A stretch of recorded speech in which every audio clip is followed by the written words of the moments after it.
It's fine, I just pulled up Netflix and found something that looks interesting. Nice. That's good. Yeah. It's still randomly selected, just not as special. Okay. Hello, welcome back to Real Horror Show. I am your host, Samantha, and I'm joined as always by the Stormy Skies. Hello. Hope everybody had a Merry Christmas. Ho, ho, ho. Because that shit's over with. And if you haven't, go listen to our Christmas episode, Anna and the Apocalypse. I don't know what happened, but it triggered us to get our first hate mail.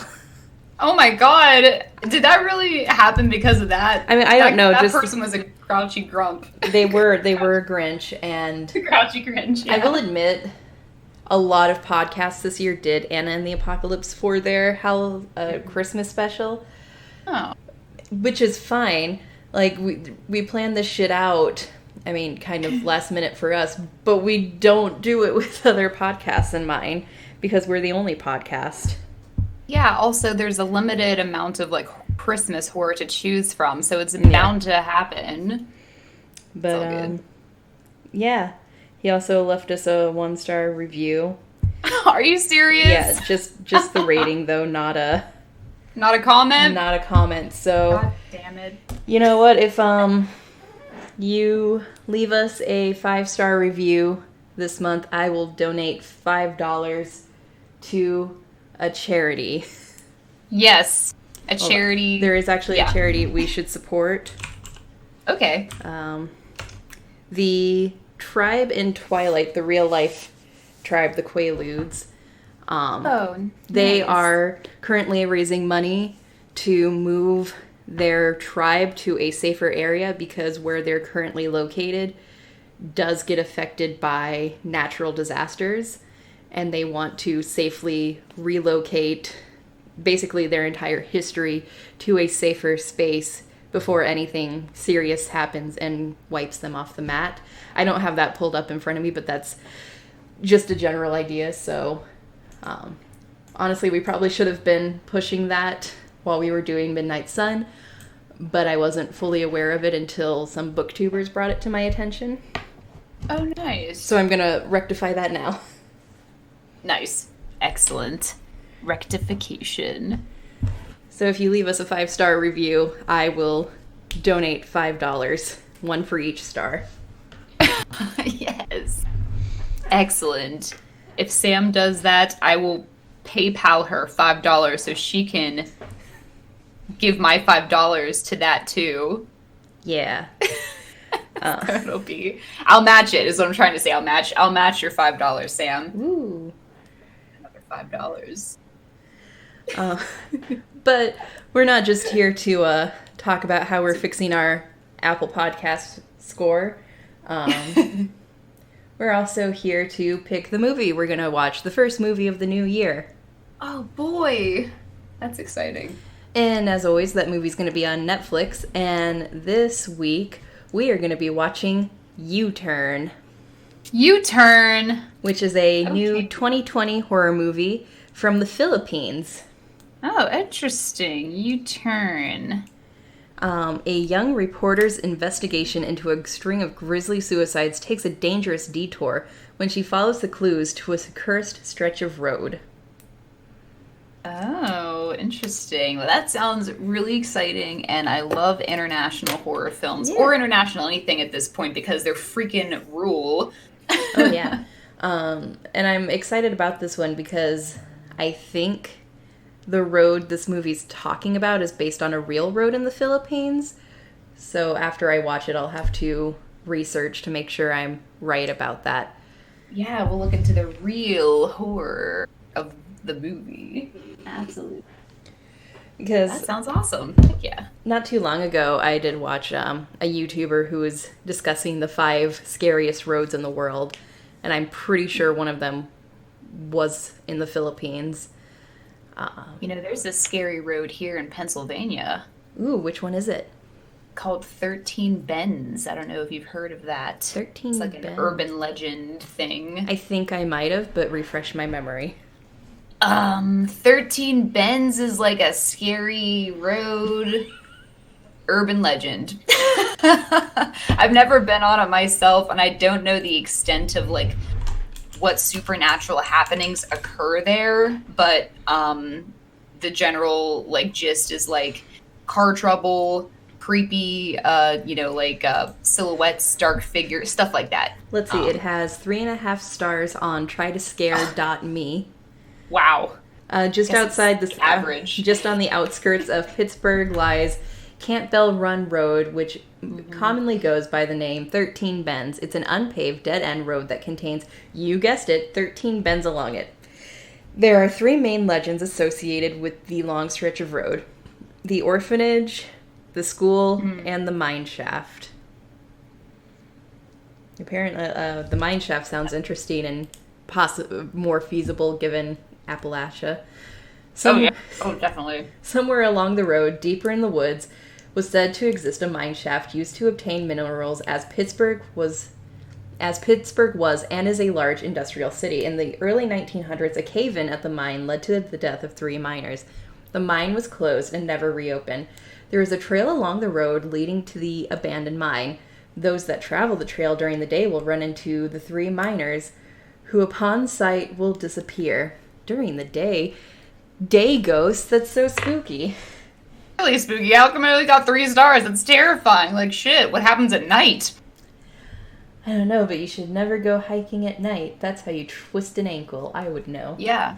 And you also should not, like, leave the trail when you're hiking, because Sam and I, we've really got that message hammered into our brains from all the movies we've watched. Yeah, especially if you have broken an ankle already. Yeah, and especially if it's nighttime. Yeah, like it doesn't, all those things together. Like, it doesn't matter if there's a ghost on the trail. You got to stay on the trail. Yeah, yeah. Don't let the ghost scare you off the trail, because it's probably like a trap. Yeah, that's how the ghost is going to kill you. Yes. Yeah, absolutely. But if you stay on the trail, the ghost won't think you will. But if you do, it might give up and leave you alone and wait for the next hiker. Yeah. In the video, a lot of the roads mentioned were terrifying, not because they were haunted, but because they're in countries like Brazil and I think some in Cambodia, where they're so mountainous and the roads are so narrow. Wow. And they don't have guardrails, and it's very common for people to just drive off the roads and die. That's and die. Imagine if you didn't die. That would be awful. Apparently there was a tour bus of 50 people that went off one of these roads, and they all died, which is tragic. Jesus. And I believe it when I've gone to the Caribbean for Christmas with my family a couple of times, and those roads are they're well paved, but they're so windy and treacherous just because of the landscape that it's common you just honk to let people know you're coming around the curve in case they're on the other side of the road. Yeah. So because they're so narrow. Driving is scary. Oh my god. Yeah, well, that's the real horror show, just driving, man. Well, anyway, cool. 13 Bends only has 3 stars, though, huh? Interesting. Yeah. Maybe if I wasn't so scared, I'd go myself, but... I mean, if we had, like, a horror blog or anything, you could blog about it. Yeah, it's fun. We do have the website, so maybe I could blog about it if I visited there. So I'll have to build myself up over the next 5 years to get out of my house again. Go there. So, since the last time we spoke, the COVID vaccination is officially rolling out. My friend got her first dose last week. She's set to get her second dose on the 28th. Luke's getting his tomorrow. Oh, that's exciting. Yeah. Surprise. Yeah. He, as a healthcare worker, they reached out to him and he was able to get it tomorrow, the first round, and then I guess they'll schedule his second appointment. Yeah, that's exciting. Like, it's still a few weeks out, if not a couple months out, before you and I qualify to get it. But it could be like as early as April. Some people are saying that we could return to somewhat normalcy.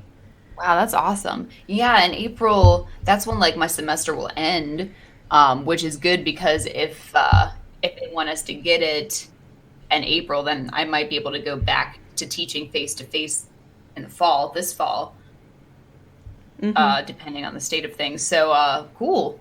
Yeah, it's exciting, especially for me who wants to write for the theater.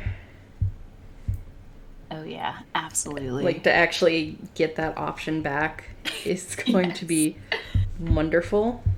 Yeah. Oh, yeah. Definitely. And, like, I love remote teaching, and I love that I'm able to have that option. But, like, I do miss face-to-face teaching because it is, like, very different, you know? Yeah. And I do hope to a certain extent that we don't rush back into normalcy, because I was watching Dear Mr. Atheist on YouTube, and he says we need to consider the fact that even when this is all over, we're going to see another mental health crisis, because agoraphobia is going to start going through the roof, even in people who didn't have it previously. Yeah. Like, even with the vaccine, you're going to have this whole new fear of being around people, and we got to be honest, not everybody's going to get the fucking vaccine. I know. And it won't necessarily matter to me or you who are able to get our own doses, but for people who can't yet, like pregnant women and babies, because they haven't run those trials yet to see if pregnant women can get the vaccine. Right. Yeah, absolutely. And, yeah, just, like, being around groups of people. And also, like, there's still people that, like, I'm sure, like, whenever people think it's time to return to normalcy, everyone will think it's, like, once you get the vaccine, you can stop wearing your mask and stop. But it's like, no, you, like, still have to wear your mask, like, for a while. And there's still people that just, like, don't do it. And when people see that in public, it can cause, like, really bad anxiety, I'm sure. Like I have said since the beginning, I want us to keep mask culture, if not year-round, at least during the winter. Yeah. When colds and flus are at the all-time high. Yeah. Like, come on. It's just, I hope that it can become, like, a part of our culture if we work it long enough, you know, maybe just in the winter, you know, because that's wishful thinking, but it keeps your nose warm.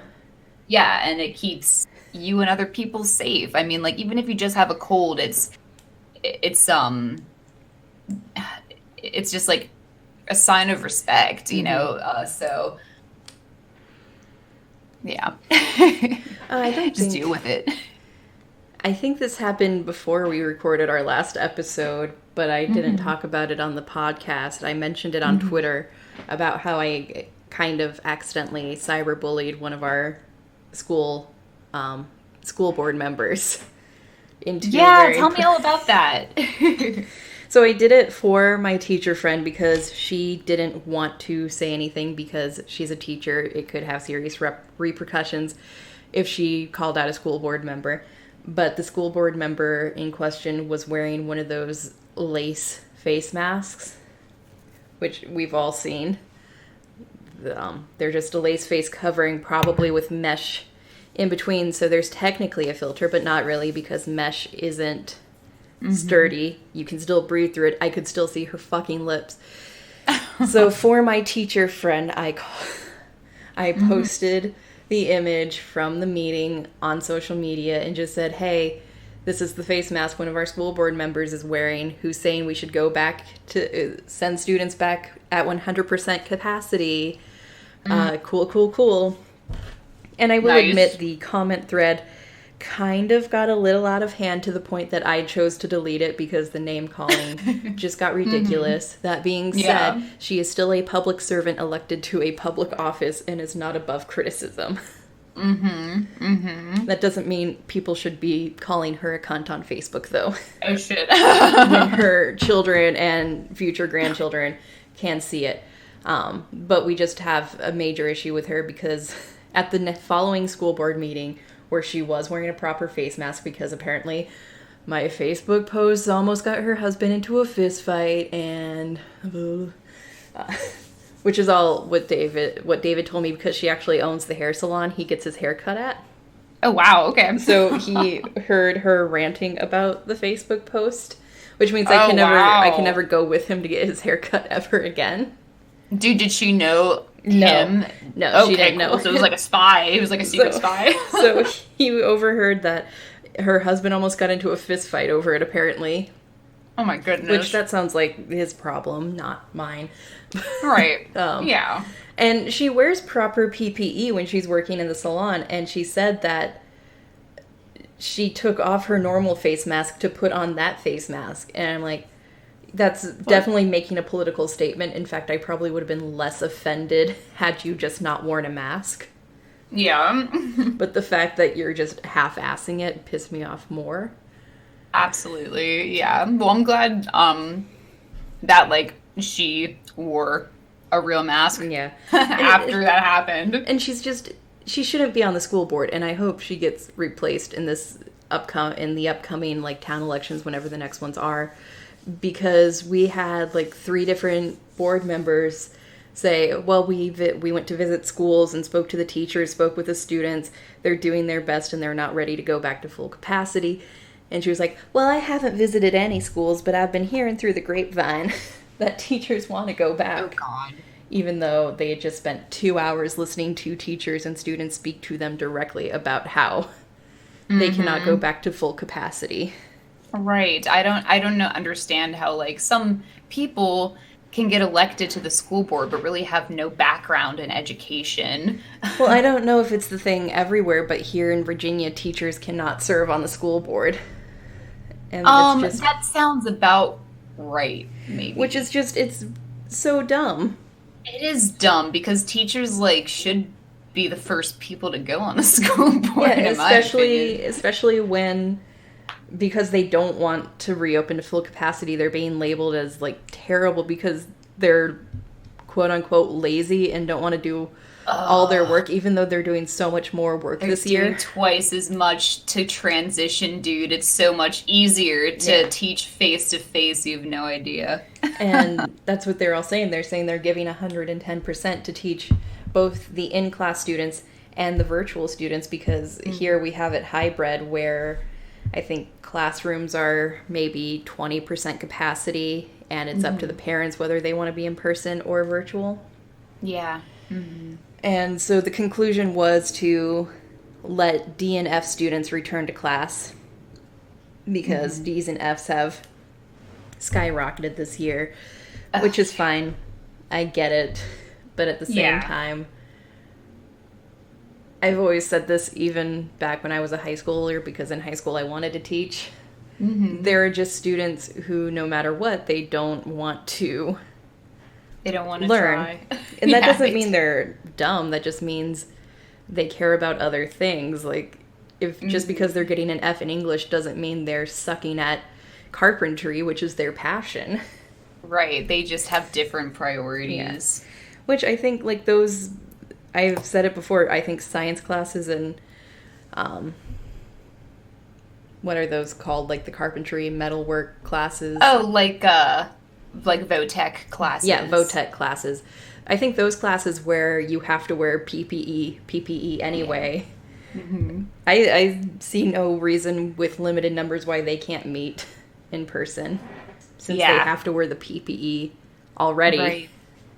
And better PPE than we have since they got to keep the sawdust particles from getting in their mouths. Right. But yeah. Anyway, that was a bit of Facebook drama I got into, and then someday I'll tell you the Ruby Tuesday saga. But that's far from over. Oh yeah, you'll have to give us like part 1 during the next minisode. That sounds like a good what am I trying to say? Like a good timeline. Yeah. Or something. Like a good checkpoint. There we go. Because it's far from over. The guy announced before he deleted the thread that he's going to run for town council. And I'm like, bitch, that's a terrible idea. You don't think I have screenshots of all this? All right. Ruby Tuesday. We don't have a whole lot of those up here, but there are a couple peppered about in Western PA. They're just an overpriced Applebee's. That's what I understand. I've never been inside one. Yeah, I call it an Applebee's with a salad bar. I used to God. I went a lot more when I was in Alexandria than I have here. Mm-hmm. We forget there's a Ruby Tuesdays in town until Ruby Tuesday guy appears. Yeah. But in Alexandria, it was easy because David would come up and then we would have a movie date, and the AMC that was close to my apartment had a Ruby Tuesdays in it. So that's where we would go to get dinner afterwards. Oh, is it the AMC that was like... it was just like right near campus. Yeah. Like right near school. It's like right, you had to like get off the exit ramp and then it was like under the bridge. Yeah, it was weird. Off Eisenhower.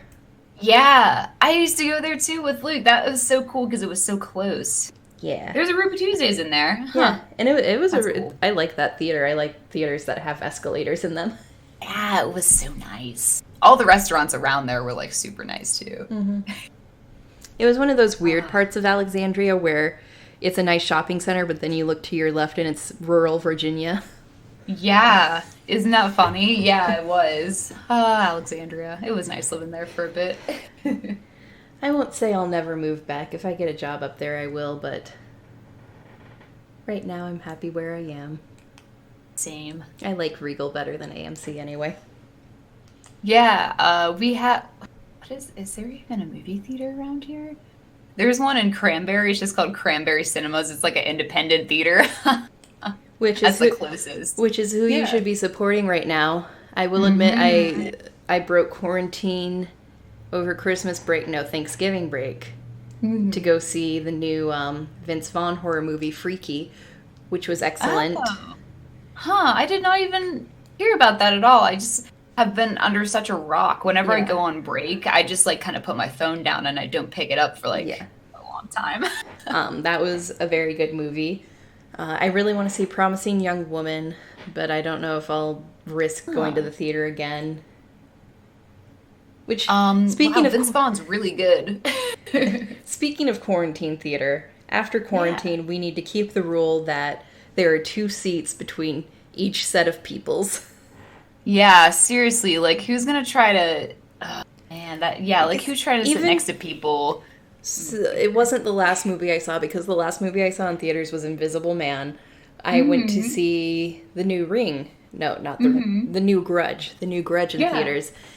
And this like three or 4 person family sat next to me in the theater, and it's not like it was an empty theater either, and it's not like you don't pre-select the fucking seats. Right. They're like, yeah, let's sit directly next to someone. Wow, how awkward. So like, I hate that. Let's end sitting directly next to strangers in movie theaters. Yeah, we can reintroduce it. We can reintroduce it in 5 years, but like, let me just enjoy 5 years of not sitting next to people. Well, what about what do you think about theaters redesigning their seating, so it's with a space in between 2 or 3 or 4 groupings or something? Yeah, I think that would work. Like, you could have a row that's 2 seats together, and then a row that's 3 seats together. Yeah, and then space between those seats. Yeah, that's what I'm saying. I think that could work. Geez, why do we have to be so close to each other? I mean, nobody liked that anyway. Yeah. When it was okay.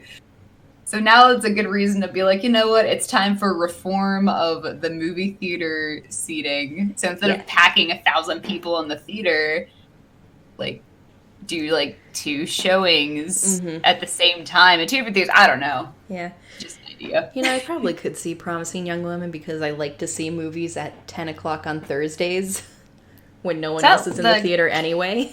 Yeah. Is that Carey Mulligan movie? Yeah. She's so awesome. Yeah. I just watched her in a movie. I think it was maybe her first big movie when she was in the movie called An Education. That one was good. She's just so pretty and so I just love her watching her on screen. Her she was Daisy in The Great Gatsby.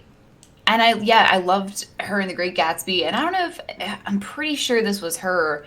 Have you ever seen, there's a movie, with her and Keira Knightley and the guy that played Spider-Man, Andrew Garfield. Yeah. And it was based on a book. Shit, is it The Hole? The Hole? No. It's called something else, and it's about these... It's based on a book, and it's about these young orphaned kids who live in an orphanage. And they live in this orphanage, and they grow up, and they get their organs harvested. And that's, like, their purpose for living. Have you ever seen that? I have never seen that, but that sounds good. Ah, shit. Let me try to... Hang on.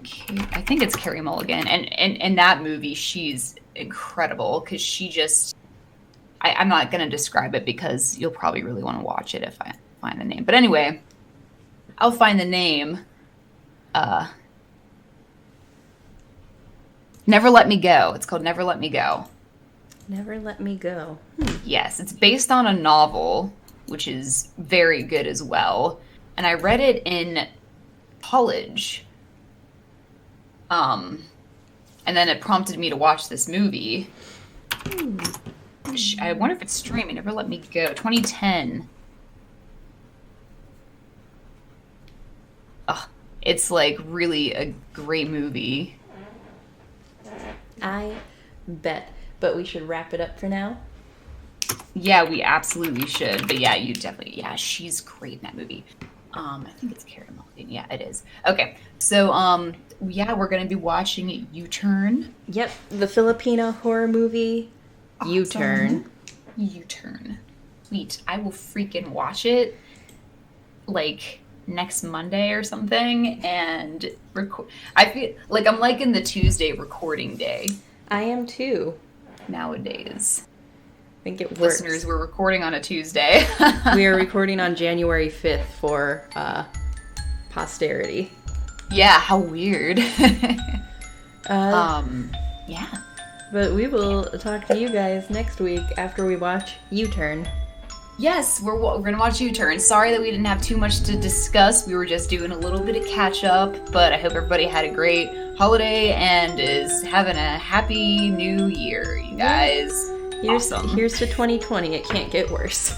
Yes, it can't get worse, but if you want it to get better, you can watch U-Turn on Netflix with us and listen to our conversation about it next time. Awesome. Bye. All right, bye-bye. And there's a creepy dog that always follows you.